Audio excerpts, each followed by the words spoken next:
Sa wakas, after 1 week, dumating na rin yung in-order ko. Nabalitaan ko na may sale sa company namin, kaya for the first time, sinubukan kong bumili. Halos araw-araw kasi sobrang daming orders, kaya napaisip ako, ganun ba talaga to kaganda? Sale naman kasi kaya napabili ako, pero kung sa totoong presyo ko to binili, mag-aaway talaga kami ni Mark.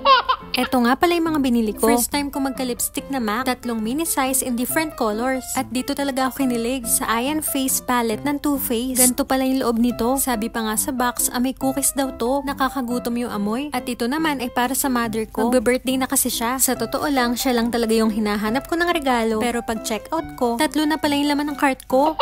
Magic, diba? Ayan, tapos ko na siya ibalot. At ito naman si Mark, nagre-reklamo. Hanggang dito ba naman daw, makikita pa rin niya tong puting box na to? At kinabukasan nga, lumarga na kami para dalhin tong regalo namin. On the way, dumaan muna kami sa Domino's para bumili ng pizza. Surprise lang kasi napupunta kami para may dala na rin kaming merienda. Bumili na nga rin kami ng soft drink sa convenience store. Kulang kasi kapag wala nito. At nandito na nga kami. At nagulat nga daw siya. Kunyari pa, expected naman. Pinabuksan ko na nga sa kanya. Hindi ko pa rin kasi nakikita yung loob nito. Arte, may pa-embossed pa yung lipstick. At ito na nga, pinakagusto ko sa lahat. Kain na na!